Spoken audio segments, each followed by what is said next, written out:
আসসালামু আলাইকুম ওরহমতুল্লাহ। বেসিক কম্পিউটার কোর্সের এই পর্বে সবাইকে স্বাগতম। আমরা গত পর্বে শেপের গুরুত্বপূর্ণ অপশন নিয়ে আলোচনা করেছি। আজকের পর্বে বাকি অপশনগুলো দেখে নিব কিভাবে কাজ করে। আপনি যদি পিকচারের বিভিন্ন অপশনগুলো বুঝেন তাহলে খুব সহজেই শেপের অপশনগুলো বুঝতে পারবেন। চলুন আমরা শেপের বাকি অপশনগুলো দেখে নিই। প্রিয় ভিউয়ার্স, আমরা আসছি ইনসার্ট মেনুতে আসার পর আমরা শেপের এই অপশনে এই ড্রপ ডাউনে ক্লিক করব। ক্লিক করার পর আমরা অনেকগুলো শেপ দেখতে পারবো। আমরা গত পর্বে এই শেপের বিভিন্ন ক্যাটাগরি কিংবা বিভিন্ন শেপ নিয়ে কীভাবে কাজ করে আমরা সেটা আপনাদেরকে শেয়ার করেছি। আজকে আমরা বাকি অপশনগুলো দেখে নিব। যেমন আমি যদি এখান থেকে এই শেপটা নিই, জাস্ট এখানে ড্র্যাগিং করে এভাবে টেনে দিলাম। এরপর আমি চাইলে এই শেপের মাঝখানে লিখতে পারি, কিংবা এই শেপের মধ্যে আমি আরেকটি টেক্সট বক্স নিয়ে লিখতে পারি।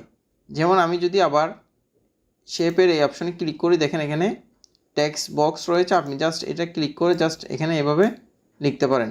তবে একটি শর্ত হচ্ছে, আপনি যখন টেক্সট বক্স নিয়ে লিখবেন তখন আপনাকে শেপ ফিল এবং শেপ আউটলাইনটা অফ করে দিতে হবে। যেমন আমি এখানে এটা অফ করে দিলাম। এরপর হচ্ছে শেপ ফিলটা অফ করে দিব। এরপর আপনি এখানে এটা লিখতে পারবেন। এরপর আপনি এটাকে কালার করতে পারবেন। এখান থেকে হোয়াইট কালার দিয়ে দেবেন এবং বাকি অপশনগুলো হচ্ছে যখন আপনি টেক্সট নিয়ে যেভাবে কাজ করবেন সেভাবেই কাজ করতে পারবেন। এখন আমরা দেখব টেক্সট বক্স ছাড়া কিভাবে কাজ করে। আমি যখন এই শেপটা ড্র করেছি, এরপর রাইট বাটন ক্লিক করে অ্যাড টেক্সট দিয়ে আপনি এখানে লিখতে পারেন। কিংবা আপনি যদি এই শেপটা ক্রিয়েট করার পর আপনি জাস্ট এখানে ক্লিক করবেন মিডল পয়েন্টে। এরপর আপনি যে কোনো টেক্সট লিখতে পারেন। যেমন আমি এখন লিখছি বাংলাদেশ। এটাকে আপনি বড় করতে পারবেন। এটার উপর ডাবল ক্লিক করবেন, দেন এই অপশনটা আসার পরে আপনি এখান থেকে ইনক্রিজ ফন্ট এই অপশনে ক্লিক করলে সেটা ফন্টটা আমাদের বড় হয়ে যাবে। আবার ডিক্রিজে ক্লিক করলে ছোট হয়ে যাবে। এখন বাকি অপশনগুলোর কাজ একই। আমরা গত পর্বে শেপের বিভিন্ন কালার, শেপ আউটলাইন, বিভিন্ন কালার, শেপ ইফেক্ট এগুলো নিয়ে আলোচনা করছি। এরপর আমি একটু দেখাচ্ছি। এখানে এটা হচ্ছে শেপ ইফেক্ট। আপনি এখান থেকে শেপের বিভিন্ন ইফেক্ট দিতে পারবেন। আমি যদি এই শেপটা সিলেকশন করি, এরপর হচ্ছে এখানে যাই, দেখেন এই যে এইভাবে দিতে পারবেন, এইভাবে দিতে পারবেন। আপনারা প্রত্যেকটা অপশনগুলো নিজেরা ট্রাই করবেন। এরপর হচ্ছে 3D রোটেশন, 3D আকারে আপনি এটাকে রোটেশন দিতে পারবেন। এরপর হচ্ছে ট্যাক্সকে আপনি সিলেকশন করার পর আপনি এখান থেকে স্টাইল অ্যাপ্লাই করতে পারেন। এরপর হচ্ছে যে ফন্ট কালার চেঞ্জ করতে পারেন এখান থেকে। এরপর হচ্ছে এখানে ফন্টের আউটলাইন কালারটা চেঞ্জ করতে পারেন এবং আউটলাইন কালারটা আপনি বাড়াইতে কমাতে পারবেন এখান থেকে, এই যে। এরপর হচ্ছে যে আপনি এখান থেকে ঠিক সেম শেপের মধ্যে যে সকল স্টাইল আপনি ট্রাই করছেন বা অ্যাপ্লাই করছেন সেগুলো আপনি এখান থেকে অ্যাপ্লাই করতে পারবেন। এই যে রিফ্লেকশন, গ্লো, বেবল, তারপর হচ্ছে 3D, তারপর হচ্ছে ট্রান্সফর্ম। এই যে এই ধরনের স্টাইলগুলো আপনি এখান থেকে আরও স্মুথলি ইউজ করতে পারবেন ট্রান্সফর্মের মাধ্যমে। এই হচ্ছে শেপ এবং টেক্সটের মধ্যে যে সকল ডিজাইন করতে হয় ওই সকল ডিজাইনের মধ্যে একটি পার্থক্য। আপনারা আরও কাস্টমাইজ করে আপনারা ইউজ করতে পারেন এবং ব্যবহার করতে পারেন। এরপর আপনি চাইলে এখানে টেক্সট ডিরেকশন ইউজ করতে পারেন, যে হরিজন্টাল, এই যে এভাবে হবে, এটা এভাবে হবে, তারপর এটা এভাবে হবে, এগুলো আপনারা ইউজ করতে পারেন। এরপর হচ্ছে যে text align top, middle, bottom. আমি যদি এই শেপকে একটু বড় করে দিই এখান থেকে, তাহলে আপনি এখান থেকে টপ, মিডল, বটম ইউজ করতে পারেন। এরপর হচ্ছে যে পজিশন, আমরা এটাকে ছোট করতে পারি। কিভাবে করব, আপনি এটা ডাবল ক্লিক করবেন। ডাবল ক্লিক করলে আপনার ওই উইন্ডোটা চলে আসবে, অথবা সিলেকশন করে রাইট বাটন ক্লিক করবেন, তাহলে এটা চলে আসছে। এই যে আপনি এখান থেকে এটাকে ছোট করে দিবেন। এরপর আপনি এটাকে কন্ট্রোল শিফট ধরে ছোট করবেন, তাহলে একইভাবে চতুর্পাশ থেকে কমিয়ে ছোট হয়ে যাবে। এখন আপনি এটাকে মুভ করতে চাচ্ছেন, মুভ করতে পারবেন, কিংবা অ্যাকুরেটলি আপনি এটাকে পজিশন করতে পারবেন। কীভাবে করবেন, এই যে আমরা যদি পিকচার অপশন ভালো করে বুঝে থাকি তাহলে শেপ অপশন ভালো করে বুঝবো। রাইট, সেন্টার, লেফট, অর্থাৎ top right, top centre, top left. এরপর হচ্ছে যে মিডল, ঠিক আছে, middle right, middle centre, middle left, bottom right, bottom centre, bottom left. দেখেন এটা হচ্ছে বটম। তাহলে আমরা পজিশনটা আমরা বুঝতে পারছি কীভাবে কাজ করে। এরপর হচ্ছে র্যাপ টেক্সট, ঠিক সেম পিকচারের মতো, পিকচারে যেভাবে কাজ করে সেভাবে কাজ করবে। আমি পরের পেজের যে ট্যাক্সগুলো রয়েছে আমি সেগুলোকে নিয়ে আসছি কাট করে কিংবা কপি করে, আমি এখানে এসে পেস্ট করলাম। দেখেন এখন আপনি যদি চান আপনার শেপকে কোথায় নিয়ে যাবেন, একেবারে behind text, in front of text, behind text, তারপর হচ্ছে স্কোয়ার। দেখেন স্কোয়ার করতে পারবেন, টপ অ্যান্ড বটম, ঠিক সেম পিকচারে যেভাবে কাজ করছে ঠিক সেম আপনার শেপের ক্ষেত্রে একই। এরপর রয়েছে bring forward, send backward, selection pan. এগুলো আপনারা পিকচারের যে পর্ব রয়েছে সেখানে রয়েছে, আপনারা এগুলো দেখে নিতে পারেন, ঠিক একই কাজ। এরপর হচ্ছে রোটেট করা, এগুলো আপনারা আপনার মতো করে কাস্টমাইজ করবেন। এরপর হচ্ছে অ্যালাইনটা হচ্ছে আপনি একটা শেপকে অন্য একটি শেপের সাথে সামঞ্জস্য রেখে কী করবেন, রাইট করবেন, লেফট করবেন, সেন্টার করবেন, বটম করবেন, টপ করবেন, এই কাজগুলো করতে পারেন। যেমন আমি একটি দেখাচ্ছি, ধরুন আমি এখান থেকে ওভাল এই শেপটাকে নিলাম, অলটা শিপ ধরে এবার ছোটো করে ড্র্যাগিং করে টেনে দিলাম। দেখেন আমি এটা ধরলাম, তারপর হচ্ছে শিপ ধরে পরটা ধরবো।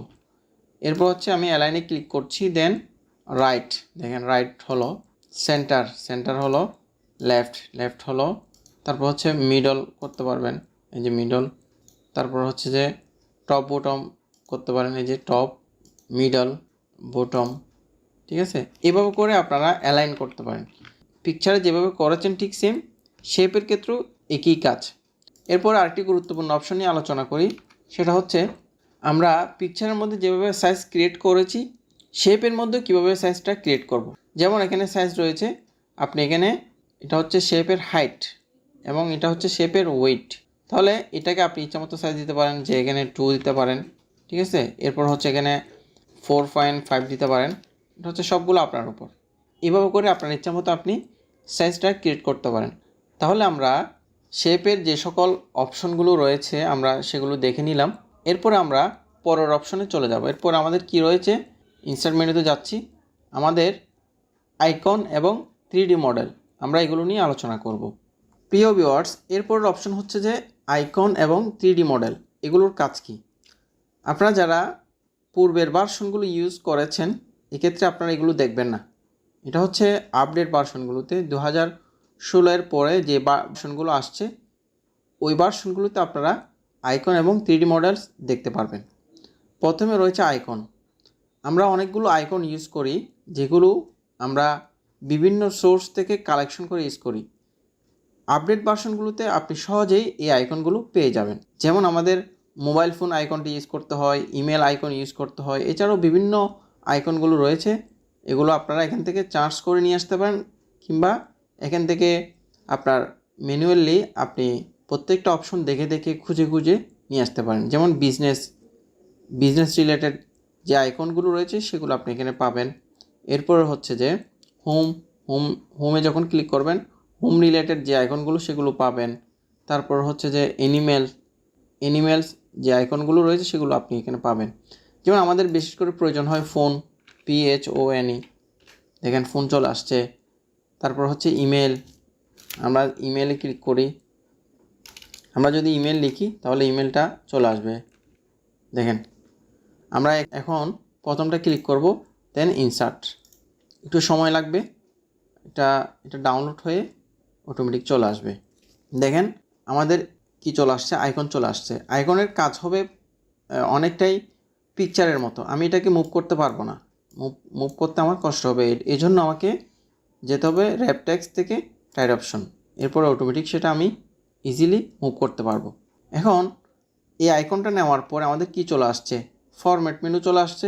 দেখেন এখানে আপনি কালার ইউজ করতে পারবেন, গ্রাফিক্স ফিল, গ্রাফিক্স আউটলাইন, ঠিক সেম পিকচার এবং শেপের মতো কাজ করবে এটা।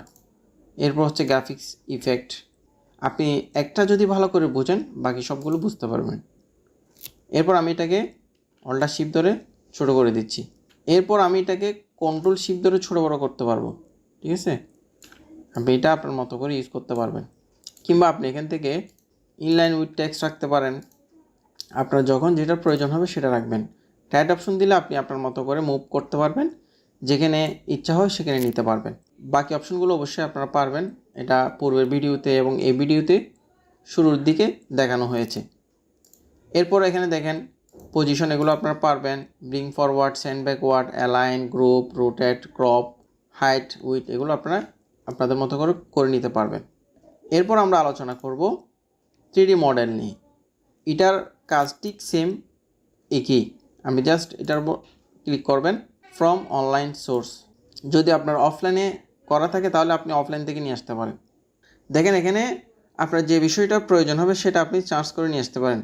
যেমন আমি যদি দিই টয়, দেন এন্টার, দেখেন টয় রিলেটেড যে ইমেজগুলো, যে 3D মডেলগুলো থাকবে সেগুলো চলে আসবে। ঠিক আছে, আপনি আপনার মতো করে কাস্টমাইজ করে নিতে পারেন, আপনার মতো করে নিয়ে আসতে পারেন। আপনি চাইলে ফ্লাওয়ার দিতে পারেন। দেখেন ফ্লাওয়ার, অনেকগুলো ফ্লাওয়ার চলে আসছে, বিভিন্ন ডিজাইনের 3D আকারে বিভিন্ন ফ্লাওয়ার চলে আসছে। যেমন আমি যদি এটা নিই, জাস্ট এর উপর ক্লিক করছি, দেন ইনসার্ট। একটু টাইম নেবে, এটা একটু সময় লাগবে, এরপরে সেটা ডাউনলোড হয়ে অটোমেটিক ইনসার্ট হয়ে যাবে। 3D মডেলের কাজ প্রায় একই, অর্থাৎ পিকচার এবং শেপের মধ্যে আমরা যে সকল কাস্টমাইজগুলো করেছি ঠিক সেম আমরা 3D মডেলেই এই কাস্টমাইজগুলো আমরা দেখতে পারবো। যেভাবে আমরা আইকনে করেছি ঠিক সেম আমরা 3D মডেলে করতে পারবো। 3D মডেলের চার্জ বক্সে আপনি যেটা চাইবেন সেটা আপনি এখানে টাইপ করে দিবেন। যেমন আপনি যদি চান ইমোজি, সেটা আপনি পাবেন, অথবা আপনি যদি চান টেবল, TABLE, টেবল, দেন এন্টার। অনেক ধরনের টেবল চলে আসবে। আপনার যে ধরনের টেবলের প্রয়োজন হবে, যে ধরনের চেয়ারের প্রয়োজন হবে সেটা আপনি নিয়ে আসতে পারেন। যেমন আমি চাচ্ছি এটা কিংবা এটা, জাস্ট এটার উপর ক্লিক করবেন, দেন ইনসার্ট। এগুলো একটু ডাউনলোড হতে এবং ইনসার্ট হতে একটু সময় লাগে, আপনাদেরকে সে পর্যন্ত অপেক্ষা করতে হবে। ইন্টারনেট স্পিডের উপর ভিত্তি করে এগুলো ডাউনলোড হয়ে থাকে। প্রিয় ভিউয়ার্স, আপনারা দেখতে পাচ্ছেন আমাদের ডাউনলোড হয়ে গেল। এটার কাজ হবে ঠিক সেম পিকচারের মতো কিংবা শেপের মতো। আপনি এটাকে মুভ করতে পারবেন না, অথবা মুভ করতে আপনার একটু সমস্যা হতে পারে, এক্ষেত্রে আপনি এটাকে টাইট অপশন দিয়ে দিবেন। এরপর আপনি এখান থেকে আপনার মতো করে এটাকে সাজাতে পারেন, যেভাবে আমরা পিকচার কিংবা শেপের কাজ করছি ঠিক সেম আপনি এটাকে ওইভাবে কাস্টমাইজ করতে পারেন। এবং আপনি এই যে এখানে পয়েন্টার ধরে আপনি এটাকে মুভ করতে পারেন। ঠিক আছে, বাকি সবগুলো কাজ একই। আপনি এটাকে ছোটো বড়ো করতে পারেন, কন্ট্রোল শিফট ধরে এটাকে ছোটো বড়ো করতে পারবেন। আপনি এটাকে এভাবে ঘোরাইতে পারেন, এই যেভাবে রাখতে ইচ্ছা করে সেভাবে রাখতে পারবেন। এখানে বাকি অপশনগুলোর কাজ একই। Position, rap text, bring forward, send backward, selection pan, align, এরপর হচ্ছে উইথ, হাইট, উইথ। ঠিক আছে, এখান থেকে স্টাইল, এগুলো আপনি চাইলে আপনার মতো করে করতে পারেন। এই ছিল আজকের টপিক। আপনারা যারা পূর্বের ভিডিওগুলো দেখেন না অবশ্যই দেখে নেবেন, ধারাবাহিকভাবে পর্বগুলো শেষ করবেন। এক্ষেত্রে আপনাদের অবশ্যই অনেক উপকার হবে এবং আপনারা নিজেরা শিখবেন এবং অন্যকে শেখার জন্য উদ্বুদ্ধ করবেন। আজ এখানে শেষ করছি। আপনারা সবাই ভালো থাকবেন, সুস্থ থাকবেন। আল্লাহ হাফেজ।